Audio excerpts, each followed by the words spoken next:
Good day, guys. Welcome to another physics class. And in this class, we'll be talking about an important topic, which is work, energy,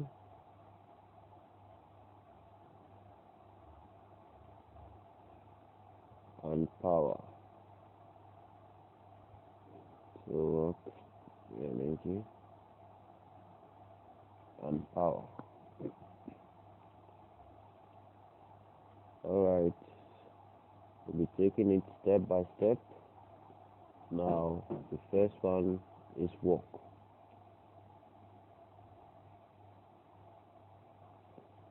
When we are talking about work is defined whenever a force moves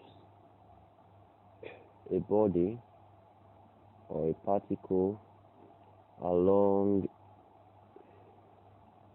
a distance. So, whenever a particle, you have something like this, is moved by force F along a distance, we denote the distance by S. We say that work has been done. So, since force and distance are very important in the definition of work, so we can say that W is equivalent to force times distance, right? So, which means that work is equal to the product of force and distance. Alright, so keep that in mind and we continue. So we say work is equal to force times distance. Now, the next part, okay, so we can write this as, okay, force times distance. What if the work is inclined? We have something like this, and the force, instead of the force to be straight in this direction, the force is now at an angle to the body, this angle theta. What will happen? Now, this force is still pushing the body, but it is not at a horizontal plane, because the ID plane that's supposed to be pushing this body is supposed to be in the horizontal particle, in the horizontal direction. But at this point now, the force is at an angle. So what do? We try to resolve this effect that is inclined to the horizontal. And when we resolve it, what we will do, we take out this part, and when we take out this part, we have something like this, right? Okay, this is the angle theta, and this is the force. So what we need to do is to bring the effect of this force to this side, because this is the ID part that we can work with. So what happens is that we know from our soccer tour that this place is the opposite, this place is the adjacent, and this place is the hypotenuse, right? So we are trying to relate hypotenuse and adjacent together, and that is cos, right? So which means that cos theta is equal to F over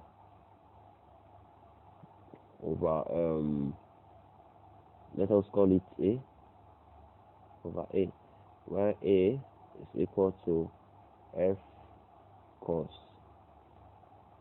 theta, right? So A is the same thing as the horizontal force. So which means that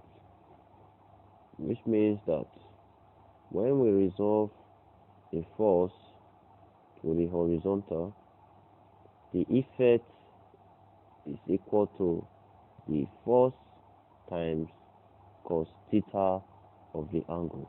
So which means that when a body is inclined, the work done is equal to F cos theta, right?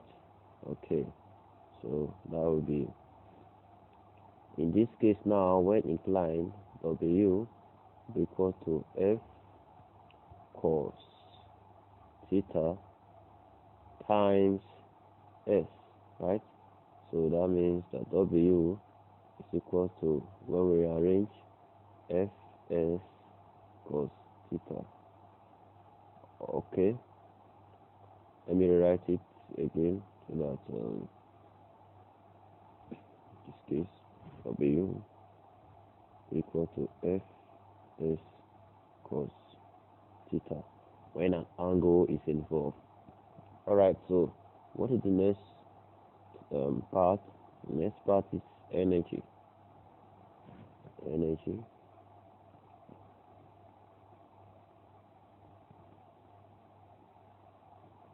This part is energy.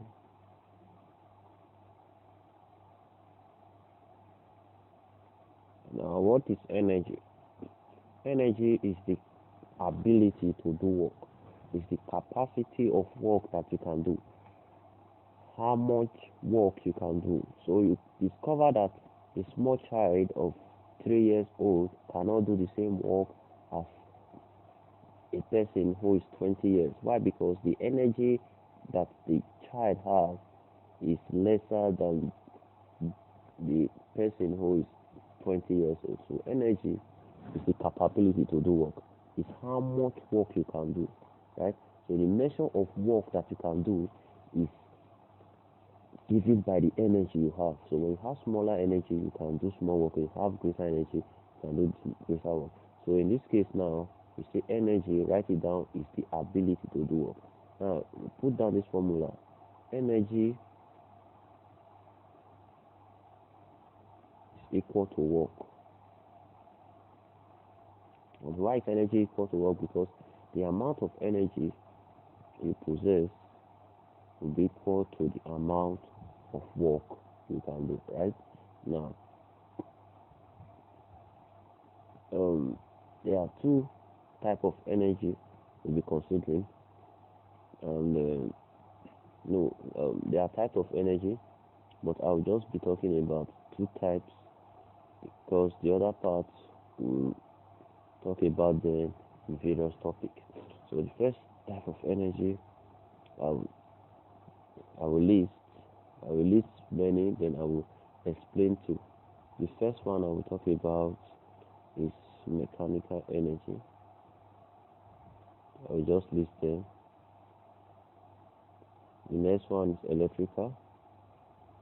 In the next class, we'll talk about them. After electrical, we have solar energy. After solar, we have chemical energy. After chemical energy, we have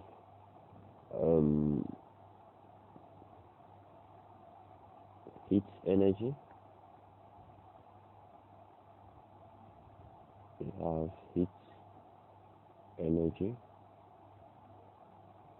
right? Okay, I think this is 1, 2, 3, 4, 5. I think we'll stop here for now. There are also other type of energy like wind, heater, and so on. So in the next class, we'll talk more, we'll explain those type of energy, and we explain more of mechanical energy because that is the scheme that we are following. So when time to come, we'll be explaining electrical, solar, chemical, and heat. But in this class, in this presentation, we'll be doing more of mechanical energy, and we know that mechanical energy is divided into kinetic and potential energy. Thank you for watching. Make sure you subscribe. God bless you. Have a nice day. Hello everyone, welcome to this class. And in the previous class, we talked about work and energy. We said that the amount of energy you do determines the work you'll be able to perform. And in the last class, we said that work is done whenever a force moves the body along a distance. So in this class, we are going to be continuing from where we stop. Before we continue from where we stop, we are going to be defining the unit of work. The unit of work is in joules. The unit of work is in joules. I write that down. The unit of work is in joules.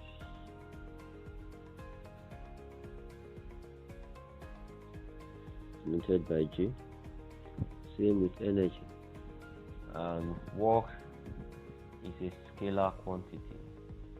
Work, energy are scalar quantity. Alright, so in this class we'll be talking about power. Also note that you can have kilojoules, you can have megajoules. And you know what this means. Kilojoules is joules times 1000. All these are covered under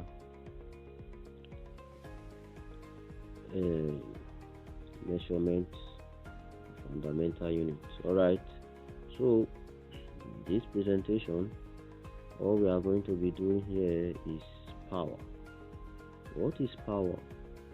Imagine I have the same energy like my classmates, and we are being asked to perform a task. Both of us have the same amount of energy to perform that task. But what happens is that my classmates perform the work faster than me. In this case, the difference between two of us is that one of us have more power than the other, right?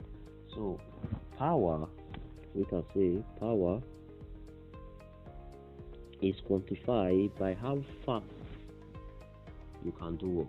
So we can say power is equal to the time rate of doing work. So that brings us to work over time. So power is the time rate of doing work. So power becomes work over time, right? So that implies that power is equal to force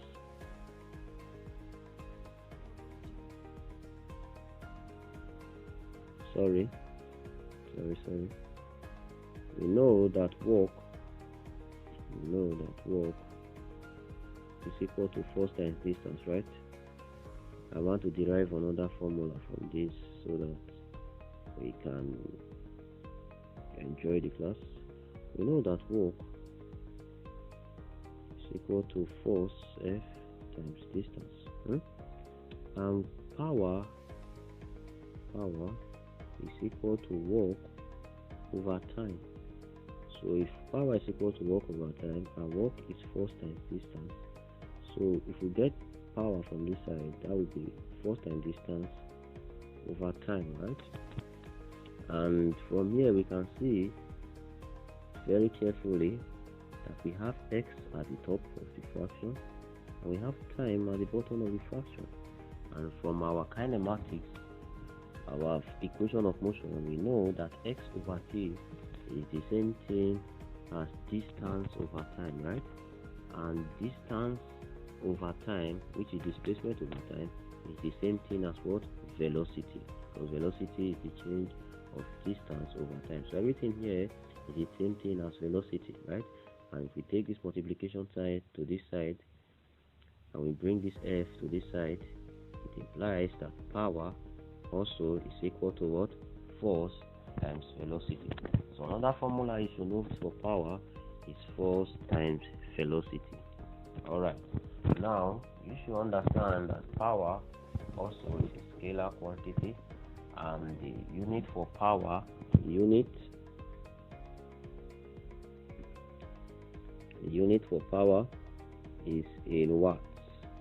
Unit for power The unit for power is in watt, and the watt is spelled W-A-T-T-H. So the unit of power is in watts. Also, the way we saw kilojoules, megajoules, and power also is measured in kilowatts, megawatts, gigawatts, depend on the quantity we are looking for. But in O-level physics, we restrict ourselves to watts. Hello guys.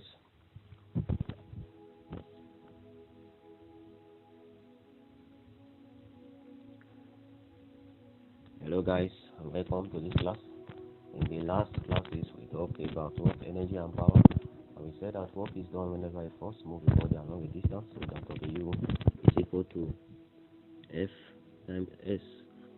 And we said that the unit of work is in joules, right? And we say if this work is inclined, then it becomes F times X cos theta. And we say that energy is the capability to do work, and we this type of energy, and that is what we are going to be doing today. We are going to be breaking into brief detail this type of energy. And after that, we said that power is the time rate of doing work, and power is equal to P. That implies that P is equal to work over time, right? We also said that P is equal to force times velocity. We showed the derivation for everything here. And we said that the unit of power is in what? It's in watts, right? Okay, so the class that we are going to be doing today is going to be talking more of power, of work. Sorry, we're going to be talking more of energy, and we are going to be explaining those energy in detail. So the first type of energy we are going to explain, I'm going to explain mechanical energy last, because there are some mathematical derivations that I will do there. So we are explaining that last. And the first type of energy we're going to here is called electrical energy. Electrical energy. And what is electrical energy? Electrical energy is gotten from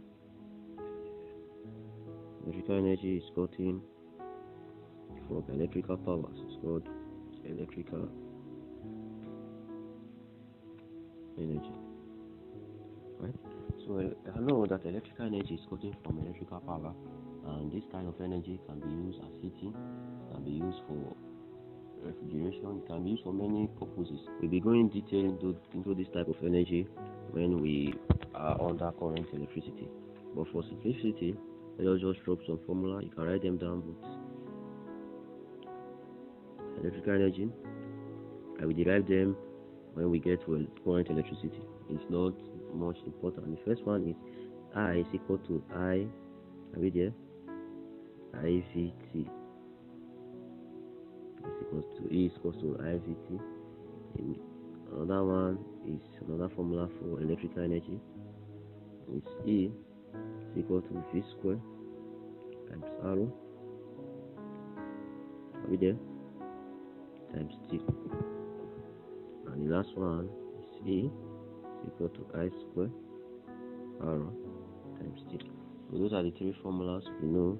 And I is for current, V is for the voltage, and R is for the resistance.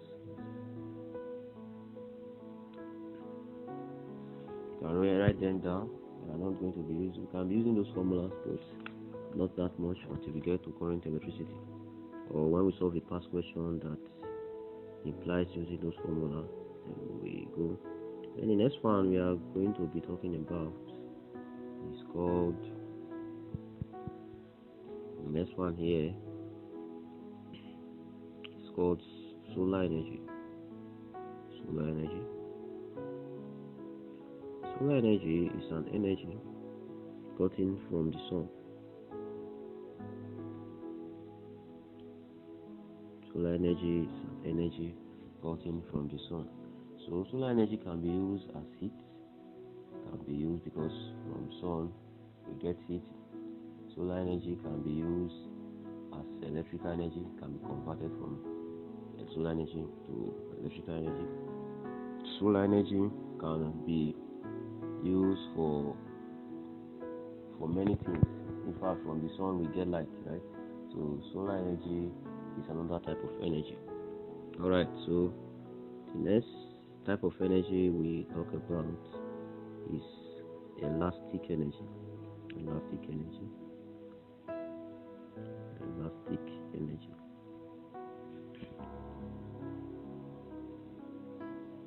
So elastic energy is the energy stored in an elastic material, like in a spring. We know that some elastic material, like catapults, can be able to do some kind of work. For example, for me to be able to throw a stone along a far distance, I might put it inside the catapult, and when I stretch the elastic cord, and I discover that the stone moves. Now, for that stone to move along a distance, that means work has been done. And for work to be done, there is energy involved. That means that the catapult has energy, and this energy comes from the energy of the elastic material. So there is an energy stored in elastic material, and the formula for this, I'm not going to derive it until we get to elasticity. I will derive it in detail. The formula for this energy for elastic material, or the energy stored in the spring, is E is equal to Ke square. E is equal to Ke square over 2, or 1 all over 2 Fe. The K here stands for the spring constant.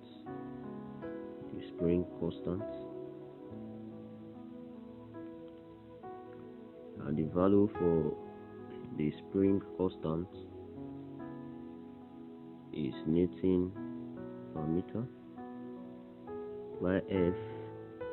E here stands for the extension. And F here is the force, right? I know that the unit for force is in Newton, and unit for extension is in meters, right? Alright, so write this down. The next one we go to here.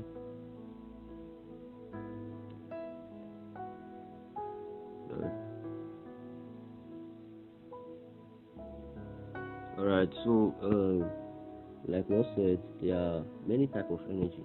Because of time, let us just go straight to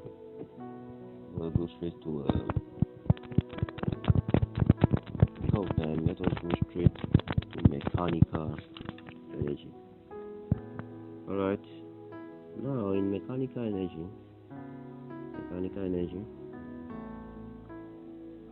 it's in two types. Mechanical energy is in two types. Number one, we have the kinetic energy.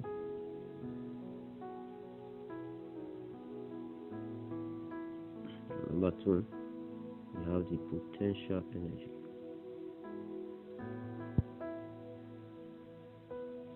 So we have kinetic energy and the potential energy. Now, what is the kinetic energy? The kinetic energy here. The kinetic energy is the energy that a body possesses due to virtue of motion. When a body is in motion, the energy it possesses is called kinetic energy. And the formula for kinetic energy is given by E is equal to 1 over 2 mv squared. That is 1 over 2 times mv squared, right? So this is the formula for kinetic energy. And to derive this is very easy. Let me derive this equation so that we know how it comes from. We know that energy is equal to work, right? Because energy is the amount of work you've done. So you know that energy is equal to work. That means E is equal to W, and work is equal to force times distance, right? Now the force involved here now is force due to motion, and force due to motion is equal to mass of the body times the acceleration of the motion, right? Acceleration. So everything here is now MA, then we bring our S here, right? Now we know that MA here, S, we know that from the equation of motion, from the third equation, I know that V square is equal to U square plus 2AS, right? Now if we make AS subject to formula, AS will be equal to V square minus U square all over 2. So if we substitute V square minus 2 square minus U square over 2 into this place, it becomes MA multiplied by V square minus U square all over 2. And this implies, if we continue from the other side, MA is equal to V square U square over 2. I'll write it like MA is equal, sorry, that's M V square minus U square over 2. Now, when we imagine that the body is starting from rest, that means that U is equal to 0, right? Although this is the formula, but when we don't have an initial velocity, we just talk about the instantaneous velocity of the body, velocity which the body is moving at that time. So we can say U is equal to 0, and we have only mv square over 2 here. And factoring out 2, that is the same thing as 1 over 2 mv square. So this is the derivation of kinetic energy. E is equal to 1 over 2 mv square. Alright, so make sure you write that formula down. It's very important. The next type of energy we have been going to, sorry, this video is a bit long, but we need to cover things up so that we can go further. The next type of energy here is called the potential energy. Potential energy.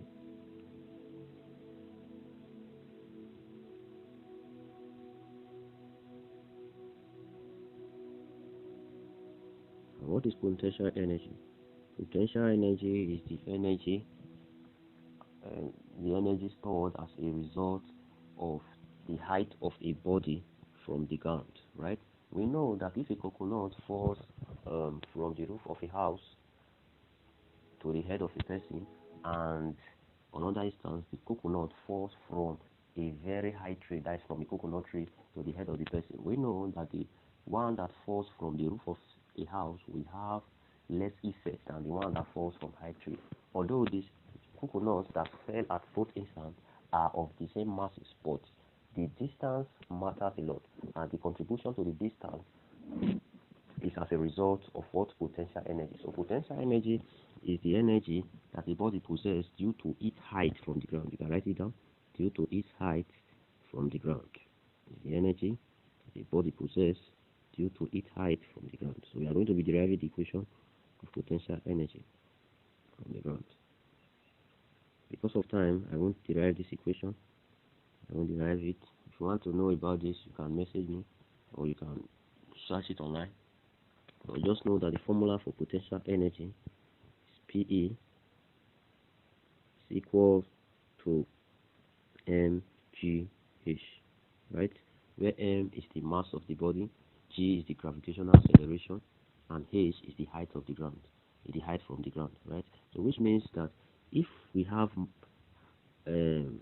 higher value of h, then the potential energy will increase, right? So if the value of h is less, the potential energy will be less. So which means that the potential energy is directly proportional to the height of the body from the ground. So what we can summarize here is that we have kinetic energy. Kinetic energy is the energy a body develops as a result of motion and is given by Ke is equal to 1 over 2 mv squared. Ke is an acronym from kinetic energy, and Pe is an acronym or the short form for potential energy. Alright. Hello guys, welcome to another class. And in this class, what we are going to be doing is that we are going to be solving a lot of questions that are related to Jamb. And in this class, pay attention to the method, because there are special techniques that are involved in solving some kind of problems. And before I start, I will give the principle of energy conservation. And the principle of energy conservation states that energy can never be created nor destroyed, but can be converted from one form to another. Energy can never be created nor destroyed, but can be converted from one form to another, right? So we can say that E1 for a closed system is equal to E2, right? Okay, now let us dive into our question. Question 1 we have here.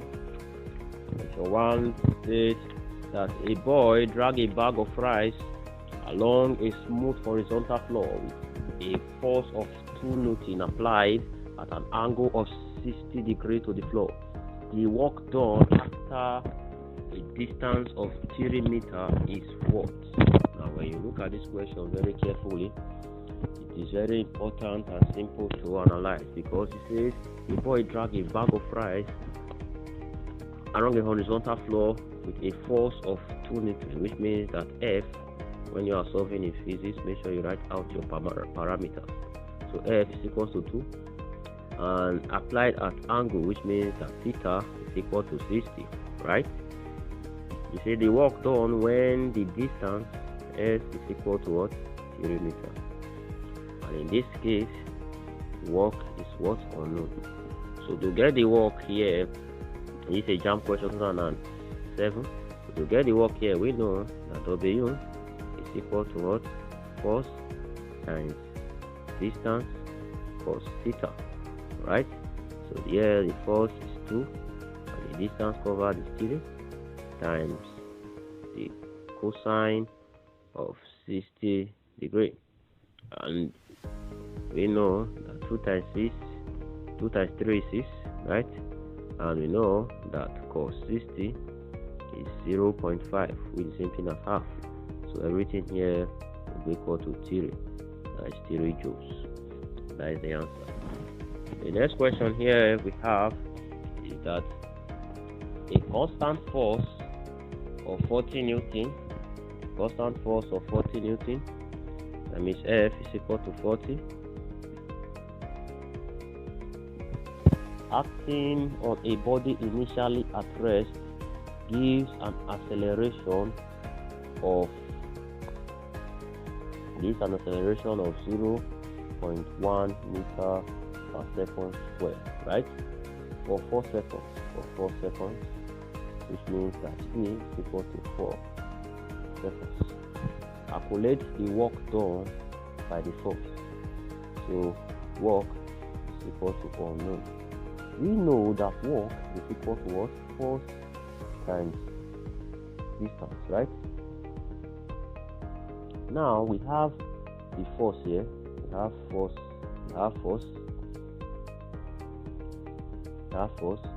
We have acceleration. We have time, but we don't have distance. So what do? We look for distance first, right? And how do we find distance? We can find distance from acceleration and time. How? Remember from the first equation of motion that V, are you getting it now? That S is equal to ut plus 1 over 2 at squared, right? S is equal to ut plus 1 over 2 at squared. And they told us that the body starts from rest. So since the body starts from rest, which means that u will be equal to 0, right? So when we plug into this this equation, it becomes S is equal to 0 times t is equals to 4, right? That's 4 plus half 1 over 2 times 0.1, right? Times the time here is 4 square, right? 4 square. And then if we continue,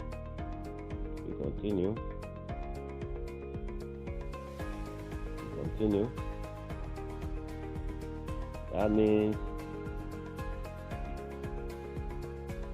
that S, I'm getting it now, S will be equal to, now 0 times 4 will be equal to 0, right? Plus 1 over 2 times 0.1 times 4 square is 16, right? So 2 going to here 1, 2 going to 16, 8. So 0.1 times 8 will be 0.8, right? So that means S is equal to 0.8. Now we have gotten X. And since we have gotten X as 0.8, we can now solve for the work done, because work is force times distance. We already have force, we have now gotten X. So that implies that work here is force times distance, and we know that force from the question is 40 Newton, and S is 0.8 as we have gotten, right? So 40 times 0.8 is equal to 32 joules. See, it's very easy. So those are the techniques we need to solve problems in Jamb and WAEC. Make sure you think, you write out the parameters, look for the parameters that are not given, and look for the relationship that can be gotten from the parameter. All right. Now let us see another question, and we have here, it says, are we getting it now? It says the engine of a train produces a force of 3000 Newton when moving at 30 meters per second. Calculate the power of the engine. It says the engine of a train produces a force, which means F here, is equal to 3000 Newton, right? When moving at 30 meters per second, that means velocity is equal to 30 meters per second. Calculate the power of the engine. Power is equal to unknown. Remember from our formula that power is equal to work over time. The same power is equal to force times velocity, right? Now we have gotten the force here. Know that F here is 30, right? And velocity here is 30 meters per second. So F is 300, and velocity 30 meters per second. So that means that P, if you want me to write F here, I put 300, and velocity which is what, 30, and everything here will be equal. Are we getting it? Everything here will be equal to 9,000 watts. 9,000 watts. Sorry, 9,000 watts. So that's the answer. 9,000 watts. All right. So I have another example here. The example states, at how long will a little man of 60 kg climb a height of 22 meters if he expended energy at a rate of 0.25 kilowatts? Take G to be equal to 10. Now it says how long, which means how long means what? Time, right? So we are looking for time since they say how long. So T is equal to unknown. Will a man of 60 kilograms, right? Means the mass M is equal to 60 kg, right?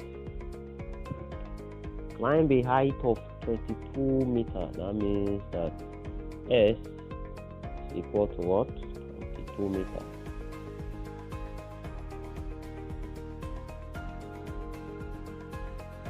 Okay, let us use h here for this point. H, not s. H, height, they are almost the same thing. If he expended energy at the rate of 0.2 kilowatts. Now, he said if he expended energy, we know that the rate of doing work is power, and work and energy are the same thing, right? So, which means that the rate of expending energy also means the rate of expending work, and the rate of expending work is what? Power, since power is the rate of doing work, which means that literally this 0.25 here is the power of the man. So that means the power of the man is equal to 0.25 kilowatts. Right? Alright, so what do we do here? We know that from our last class that power, are we getting it now, is equal to work over time, right? Now, we have power here. We have power. We have mass. We have H. So what do? We know that we are looking for T, right? Which means we must get work so that we can cross multiply with power to get time. So what we are looking for, we already have P. All we are looking for is this work. So that when we have this work, the next thing we just do is to make T the subject of formula. And we know how do we get work from mass and height. Remember that potential energy, PE, is equal to mgh, right? And mgh, that is 60. 60 is the mass m. G is what? 10 meter per second square. It was given question. And height 22 meters, right? So if you multiply everything here, I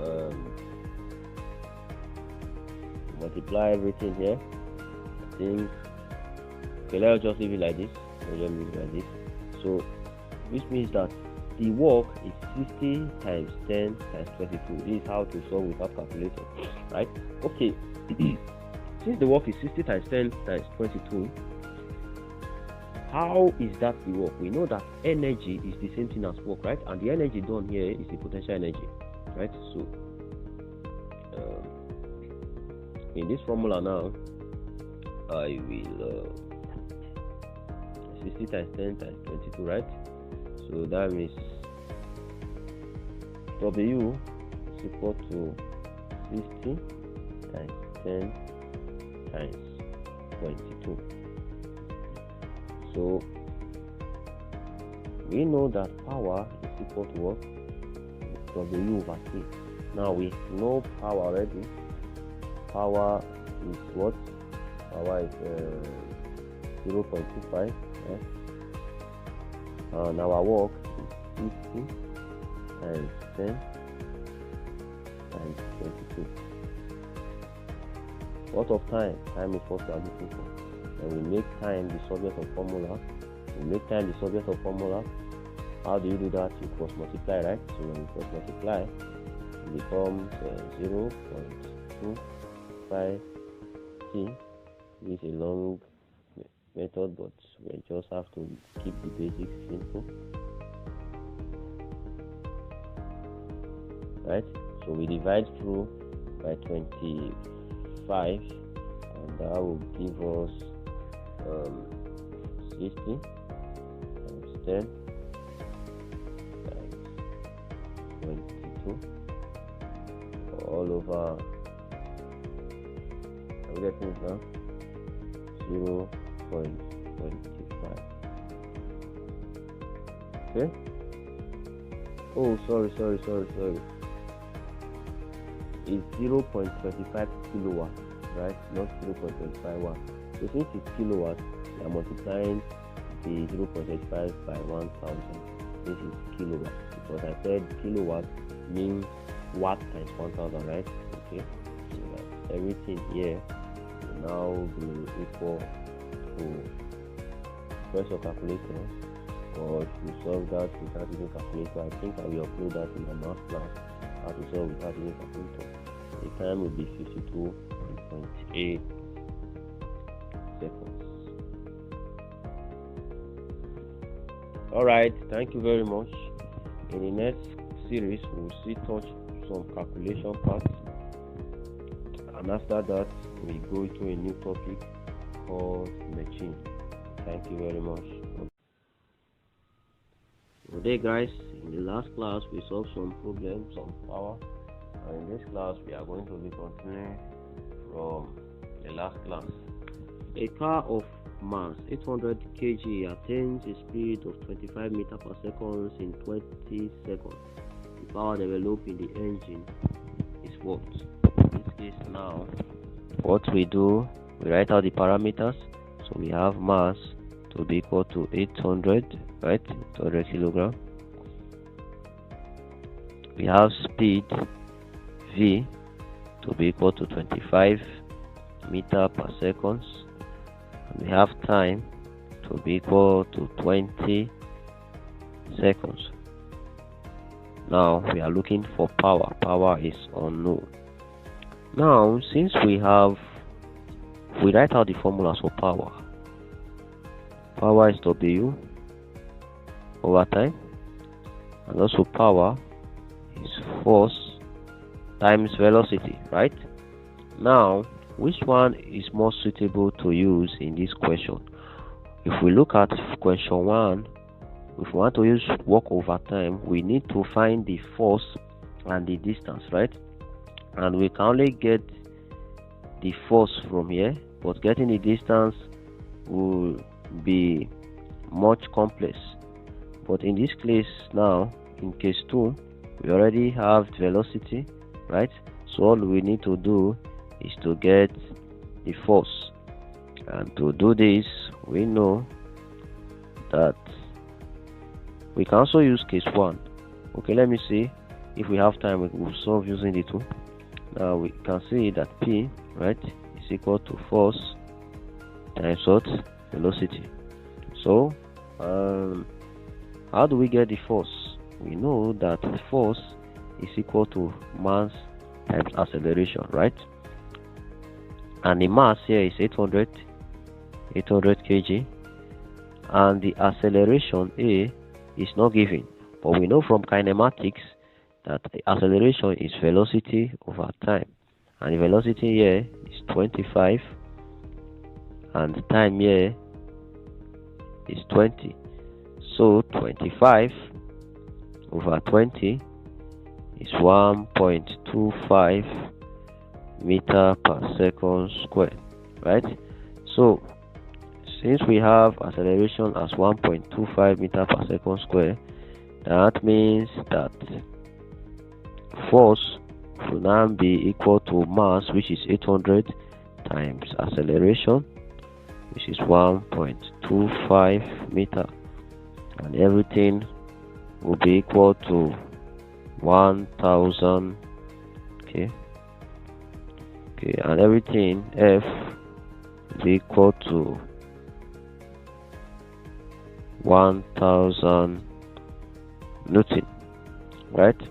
Okay, so if everything F equals to 1000 Newton, that means power will be equal to force times 1000 Newton times velocity, that's what? 25.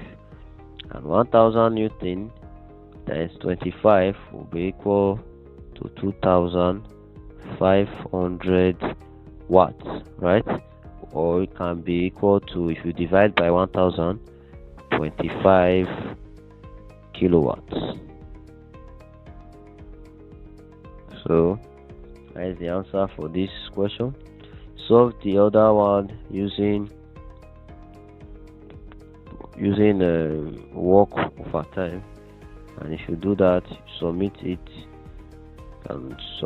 to my number on WhatsApp 090-3460-1529, or you post your solution in the comment section below. Alright, so on our next question, I have a question like a body of mass 5 kg formed from a height of 10 meter above the ground, what is the kinetic energy of the body just before it strikes the ground? Neglect energy losses and take G as 10. Right now we use what we use here is called the principle of conservation of energy. And we said that the principle of conservation of energy states that energy can never be created nor destroyed, but can be converted from one form to another, which means that in a closed system, energy 1 will be equal to energy 2, right? Because you need one energy to perform another energy. Just because you eat your food, you get some kind of energy, you can be able to do another type of work which require another type of energy.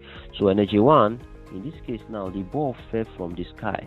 So what relates to falling, the energy that is associated with falling is what? Potential energy. That means that PE, are we getting it now?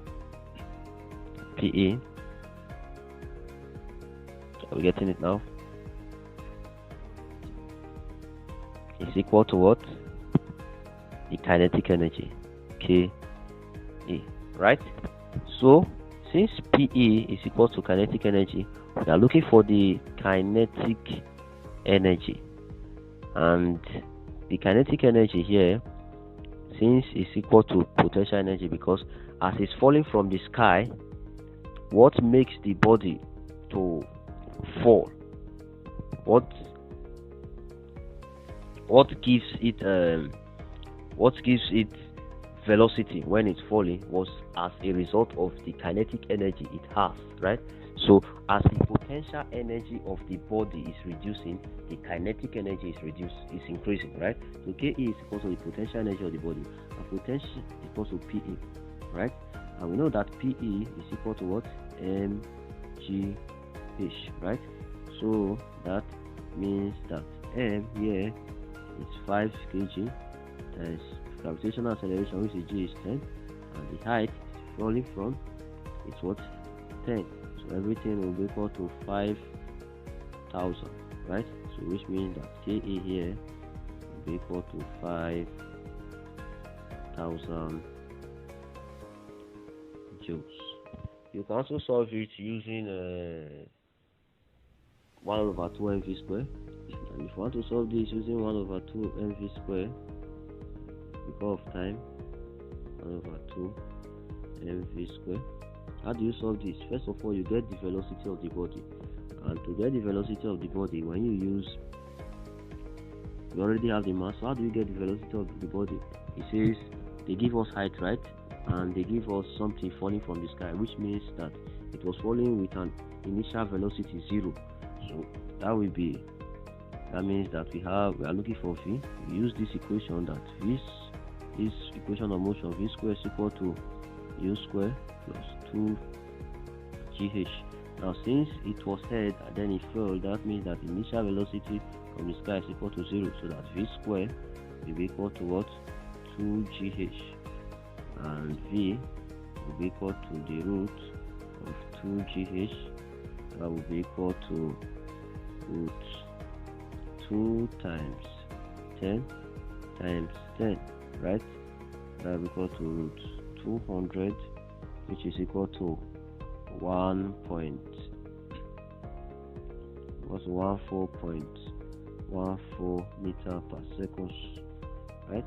So that means velocity is equal to 1.14 meter per second. So the kinetic energy here is equal to 1/2, right? Then the mass of the body is 4 times, is 5 times 5 times 4.4 square. So if we do this, we have our answer as 500 joules. You see that the principle of energy conservation can never lie. If we use PE, it's still the same thing. If we use KE, it's still the same thing, which means that our answer here is correct. Alright, so our next question here said that are you getting it now?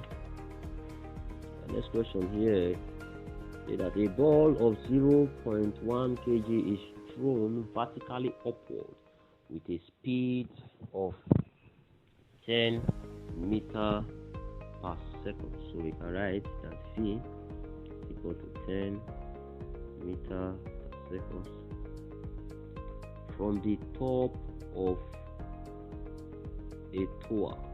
So the ball was thrown with a speed of 10 meter per second from the top of a tower that is what?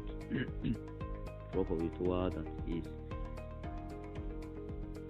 10 meter high, right? So that's something like this. This is the tower. The height of this tower is 10 meter.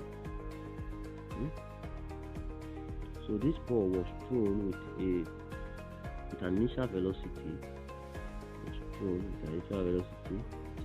U. Okay, it was not projected.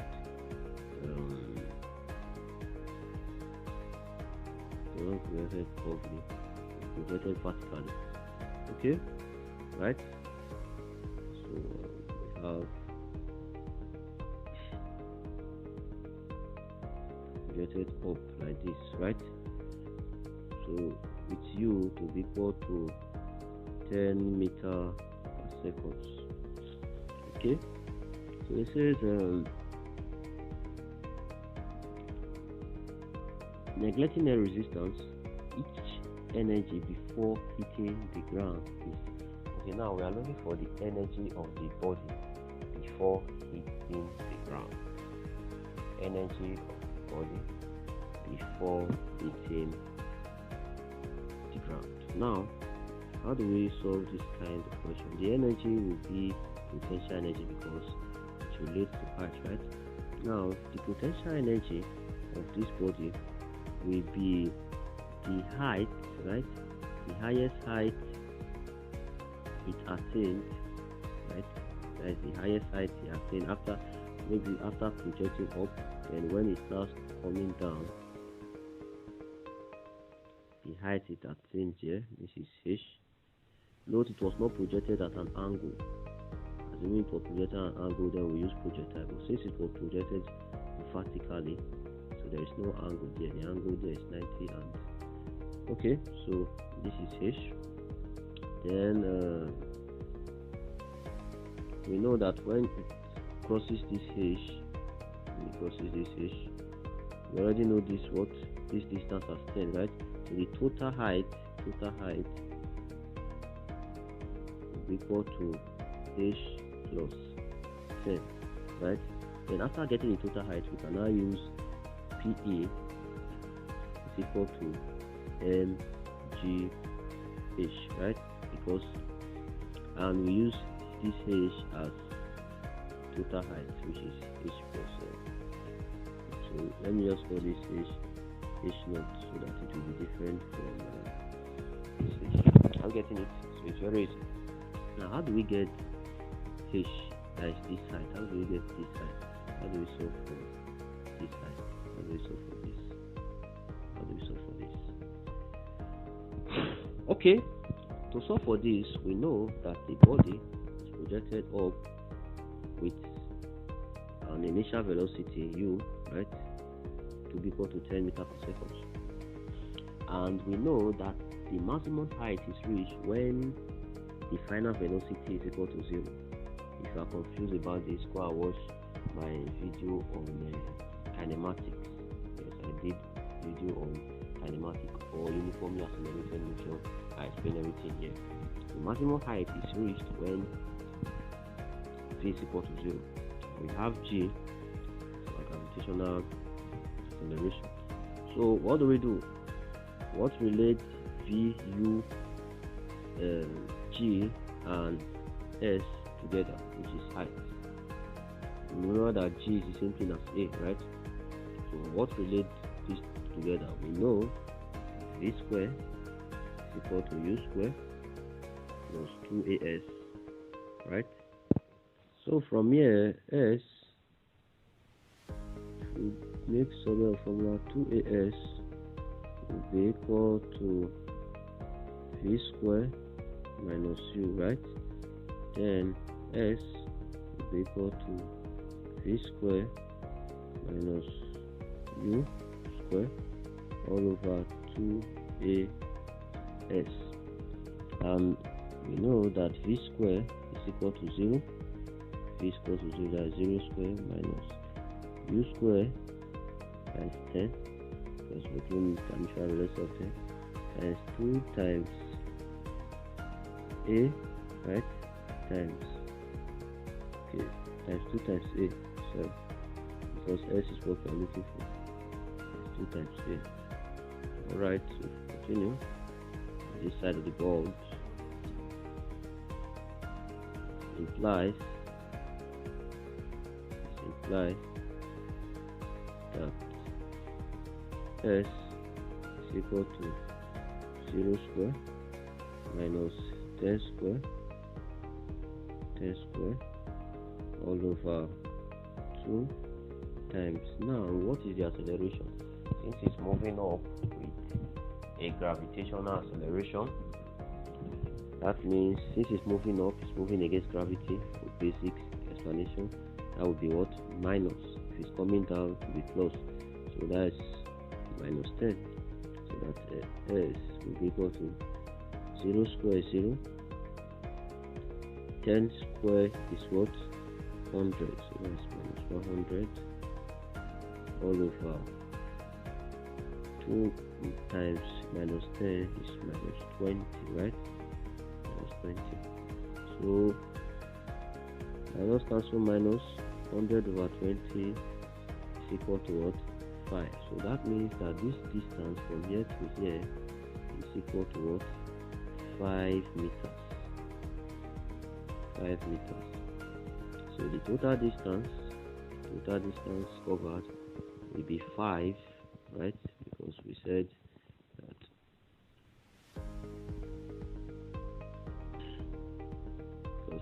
that since the body moves like this, we projected from 10 meters, so it was projected up. So we have calculated for this distance to be 5 meters, right? So when it starts coming down, so the total height now will be 5 plus what? 10. So that means that H will be equal to 5 plus 10. That will be equal to what? 15 meters. Then we can now solve for the potential energy. P is equal to mgh.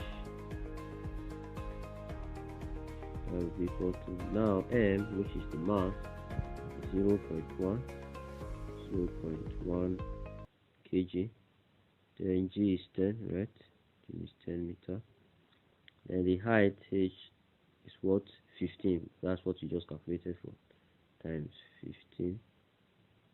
So 0.1 times 10 times 15 PA is equal to 15 joules.